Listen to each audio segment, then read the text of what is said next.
अब देखो यहाँ पर ये जो प्लेन 2 है वो पॉइंट 111 से पास हो रहा है, उसके नॉर्मल के direction ratios b c a है, लेकिन a less than b less than c है। और ए बी सी के बारे में कहा गया कि ये जो ए बी सी है ये 2001 के प्राइम फैक्टर्स है। प्राइम फैक्टर में पहला प्राइम नंबर 2 आता है, लेकिन 2 से ये डिविजिबल नहीं है। 3 से ये डिविजिबल है क्योंकि 2 + 1 3 होता है, तो इसको 3 से डिवाइड करो तो तुमको इसका आंसर मिलेगा 6। उसके बाद बचेगा 2, फिर आएगा 6, फिर बचेगा 2, यहाँ आ गया 7। ठीक, उसके बाद अब प्राइम नंबर से, क्योंकि प्राइम फैक्टर बोला इसका मतलब उसके जो फैक्टर हो गए वो प्राइम नंबर के फॉर्म में ही हो गए। अब आगे ये 3 से डिविजिबल नहीं है क्योंकि इसकी सम आ रही है 19। 3 से डिविजिबल नहीं है, 5 से भी नहीं है, 7 से भी नहीं है। तो ऐसे करते करते अगर हम इसका डिवीज़न चेकआउट करेंगे तो हमको पता चलेगा कि ये जो नंबर है ये आगे डिविजिबल होता है 23 से। ठीक, ये 23 से डिवाइड होता है और 23 से डिवाइड करने के बाद में यहाँ बचता है 29। ठीक, एंड बाद में 29 से डिवाइड करने पर यहाँ आ गया 1। ठीक, अब ये एक प्राइम फैक्टर हो गया, दूसरा हो गया, तीसरा हो गया। तो यहाँ पे प्राइम फैक्टर्स आर 3, 23, 29। अब इसमें से ये जो रिलेशन दिया है ये इंडिकेट करता है कि इन ए बी सी में सबसे छोटा ए है, उससे बड़ा बी है और सबसे बड़ा है सी। तो इन 3 नंबर में ए इक्वल टू हो जाएगा सबसे छोटा 3, बी इक्वल टू 23 होगा और सी इक्वल टू हो जाएगा 29। इस तरह से मैंने ए बी सी की वैल्यू फाइंड आउट कर ली। उसके बाद ऑल्सो वो जो प्लेन है वो पॉइंट 111 से पास हो रहा है, इसका मतलब x1, y1, z1 जो है उसकी वैल्यू आती है 111। ठीक, और अब आगे इक्वेशन ऑफ रिक्वायर्ड प्लेन हो जाएगा a into bracket x minus x1 plus b into bracket y minus y1 plus c into bracket z minus z1 equal to 0। तो a की जगह पुट करेंगे 3 और यहाँ आएगा x माइनस 1, b के जगह 23, y माइनस 1, c के जगह 29, z माइनस 1 इक्वल टू 0, क्योंकि x1, y1, z1 तीनों की वैल्यू 111 है। मल्टीप्लाई कर लो 3x माइनस 3 प्लस यहाँ आएगा 23y minus 23 plus 29z minus 29 equal to 0। तो यहाँ आ गया 3x plus 23y plus 29z minus 3 minus 23 यानी माइनस 26 और माइनस 29 यानी minus 55 equal to 0। So that gives you the required equation of the plane. ठीक, तो अगेन ये भी एक इम्पॉर्टेंट कैटेगरी का ही प्रॉब्लम था, तो ये प्रॉब्लम भी मैंने तुमको पूरी तरह से एक्सप्लेन करके बता दिया है।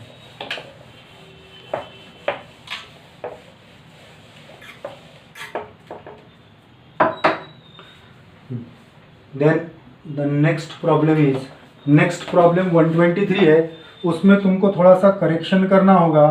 वो प्रॉब्लम दिया है, देखो, the equation of plane which bisects the normal line segment. वहाँ पे सिर्फ लाइन सेगमेंट बोला है, तो वहाँ पे तुमको वर्ड ऐड करने का है normal line segment joining 2, 3, 4 and 6, 7, 8। हमें ऐसे प्लेन का इक्वेशन फाइंड आउट करना है जो नॉर्मल लाइन सेगमेंट, जो कि ये 2 पॉइंट को ज्वाइन करने पर बनता है, उसको वो प्लेन बाइसेक्ट कर रहा है। नॉर्मल लाइन सेगमेंट ये वर्ड वहाँ लिखा हुआ नहीं है, वहाँ सिर्फ लाइन सेगमेंट लिखा है, तुमको वहाँ नॉर्मल ये वर्ड ऐड कर लेने का है। और ये है हमारा प्रॉब्लम नंबर 123। इसका मतलब ये हो गया कि ये वो रिक्वायर्ड प्लेन है, this is the required plane, और वो ये एक पॉइंट जिसके कोऑर्डिनेट है 2, 3, 4 और ये दूसरा पॉइंट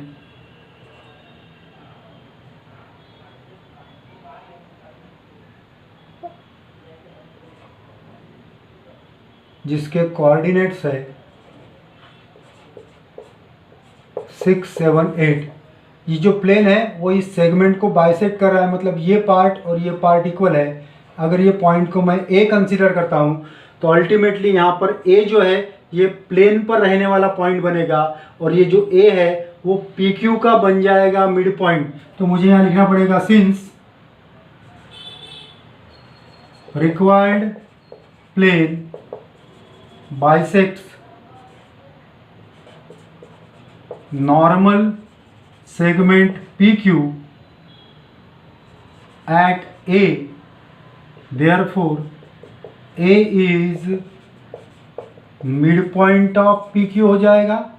सो आगे लिखेंगे by mid point formula A के कोऑर्डिनेट आएगी 2 + 6/2, ये हो गया उसका x कोऑर्डिनेट, 3 + 7/2 ये y कोऑर्डिनेट, 4 + 8/2 ये z कोऑर्डिनेट। तो इस तरह से ए के कोऑर्डिनेट हो गए 4, 5, 6। इस तरह से हमें पॉइंट ए के कोऑर्डिनेट्स मिल गए। ठीक, अब ये जो नॉर्मल है इसके डायरेक्शन रेशियोज भी फाइंड आउट कर लेता हूँ मैं।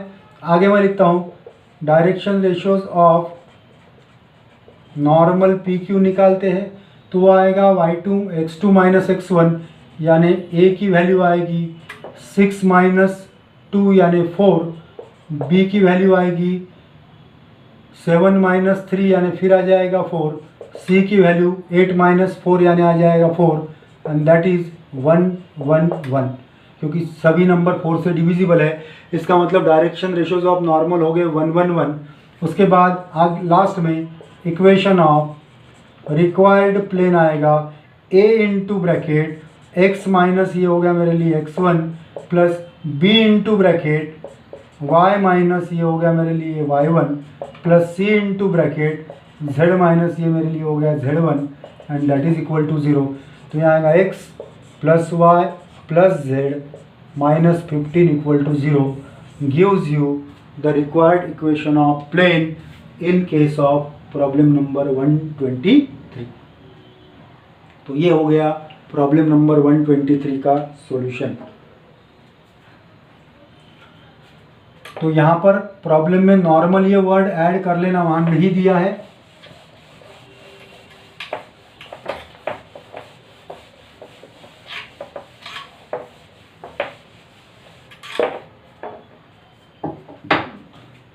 Then we will discuss problem number 124।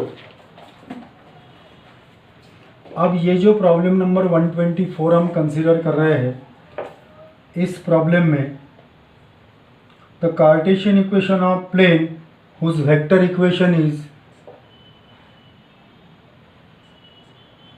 Vector gamma equal to 1 + lambda minus mu into I plus 2 - lambda into J plus 3 - 2 lambda plus 2 mu into k, where lambda mu are scalars. उसमें lambda और mu ये scalars है, तो फिर उस plane का equation Cartesian form में क्या होना चाहिए। उस प्लेन का ये वेक्टर इक्वेशन दिया है और हमें उस प्लेन का कार्टेशियन इक्वेशन फाइंड आउट करना है। तो यहाँ हमें ऑप्शन भी लिखना ज़रूरी है। इसका पहला ऑप्शन है 2x + y = 5। सेकंड ऑप्शन है 2x - y = 5। थर्ड ऑप्शन है 2x - z = 5, and last option है 2x + z = 5। ठीक, तो अब ये चार में से एग्जैक्टली ये इक्वेशन कार्टेशियन फॉर्म में क्या है वो हमें निकालना है। सो यहाँ मैं लिख सकता हूँ putting that gamma equal to xi + yj + zk।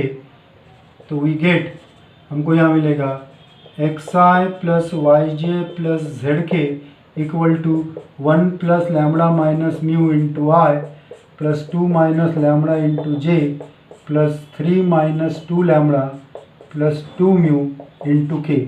Equate करने पर मुझे मिलेगा यहाँ x equal to 1 + lambda minus mu, y equal to मिलेगा 2 - लैम्बडा और z इक्वल टू मिल जाएगा 3 माइनस 2 लैम्बडा प्लस 2 म्यू।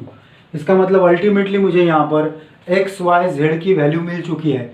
अब मुझे देखना ये है कि ये जो एक्स वाई जेड की वैल्यू मिली है ये कौन से इक्वेशन को सेटिस्फाई करती है। अब अगर मान लो मैंने एक्स और वाई की वैल्यू पहले ऑप्शन में अगर पुट किया तो पहले ऑप्शन में आएगा 2 into bracket 1 plus lambda minus mu plus Y की जगह आएगा 2 माइनस लैम्बडा।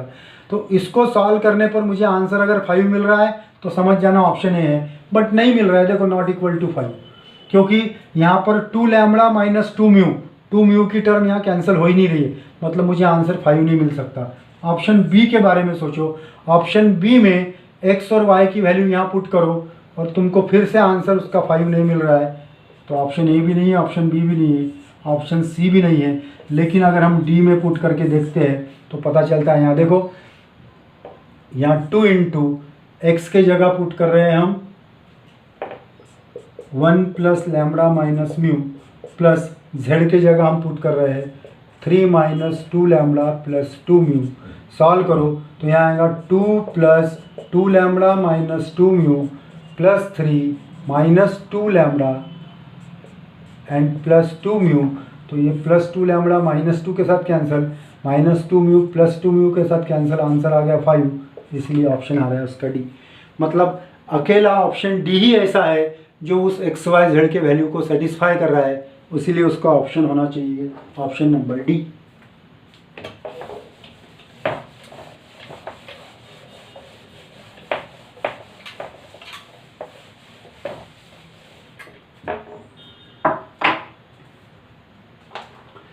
ना उसके बाद हम लोग डायरेक्टली डिस्कस करते हैं प्रॉब्लम नंबर 127। अब इस प्रॉब्लम में क्या कहा गया है वो भी देख लेते हैं। Problem number 127, a point on the plane that passes through the point, a point on the plane that passes through the point 1-1 6 and 0-0 7 and perpendicular to the plane x minus 2y plus z equal to 6 is, यानी ऐसा plane जो ये दो point से पास हो रहा है और ये दूसरे प्लेन को परपेंडिकुलर है, ऐसे प्लेन पे रहने वाला पॉइंट कौन सा होगा, जिसमें हमको अगेन 4 ऑप्शन दिए हैं। पहले ऑप्शन में है 1-1 2, सेकंड ऑप्शन है 1-1 2, थर्ड ऑप्शन है -1-1 2 and the last option is 1-1 -2। तो ये 4 में से कौन सा पॉइंट वो रिक्वायर्ड प्लेन पर है वो हमें निकालना है। तो उसके लिए मुझे पहले तो वो रिक्वायर्ड प्लेन का इक्वेशन निकालना पड़ेगा। तो उसके लिए हम क्या करेंगे, देखो ये प्लेन के ऊपर के 2 पॉइंट दिए गए हमको, ये एक पॉइंट है 1-1 6, ये दूसरा पॉइंट है 0-0 7 और ये तीसरा प्लेन के ऊपर में यहाँ परपेंडिकुलर दिया है, ठीक, जिसके डायरेक्शन रेशियोज हमको दिए गए हैं 1-2 1, ठीक।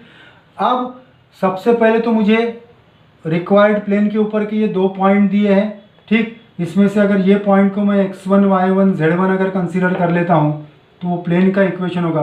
और इसके डायरेक्शन रेशियोज अगर मैं a, b, c कंसीडर करता हूँ तो प्लेन का इक्वेशन होगा a into bracket x-1 plus b into bracket y minus of -1 यानी हो जाएगा +1 plus c into bracket z-6 and that is equal to आएगा 0, ठीक। ये हो गया इक्वेशन ऑफ रिक्वायर्ड प्लेन। लेकिन इसमें a, b, c ये 3 अननोन पार्ट है, तो मुझे पहले a, b, c की वैल्यू निकालना पड़ेगा। तो इसको मैं इक्वेशन नंबर 1 दे देता हूँ। साथ में ये भी दिया है कि यही प्लेन पॉइंट 0-0 7 से पास हो रहा है।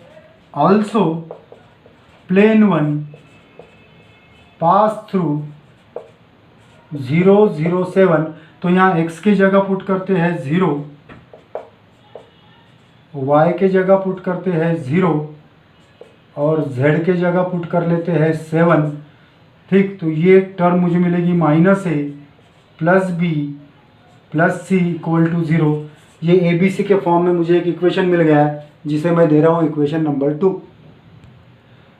अब देखो ए बी सी के फॉर्म में मुझे ये एक इक्वेशन मिल गया है। अब ये जो सेकंड प्लेन है, ये फर्स्ट प्लेन पे परपेंडिकुलर है जिसके डायरेक्शन रेशियोज 1 - 2 1 है।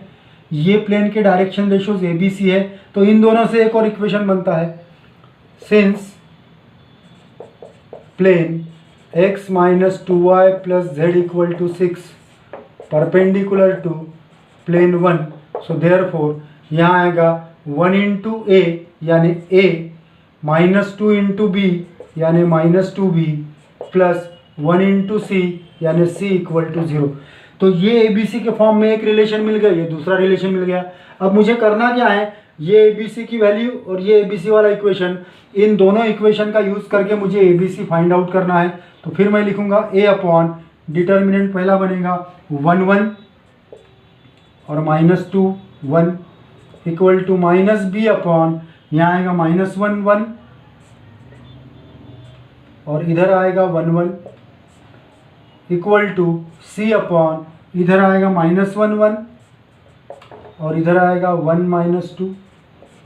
सॉल्व करने पर मुझे पता चलता है कि a अपॉन ये आएगा 1 + 2 हो जाएगा 3 और यहाँ आएगा -b अपॉन -1 - 1 यानी -2 और यहाँ आएगा c अपॉन 2 - 1 यानी 1। इसका मतलब a की वैल्यू मिल गई 3, b की वैल्यू 2 और c की वैल्यू मिल गई 1। जैसे ही मुझे ABC की वैल्यू मिल गई, तो अब वो ABC की वैल्यू अगर मैं यहाँ पुट कर लेता हूँ तो मुझे वो प्लेन का इक्वेशन मिल जाएगा। और वो प्लेन का इक्वेशन निकालने के बाद फिर मैं आगे देखूँगा कि वो प्लेन का इक्वेशन कौन से ऑप्शन को यहाँ सेटिस्फाई कर रहा है। तो आगे मैं यहाँ पर इक्वेशन 1 यूज़ करके लिखता हूँ।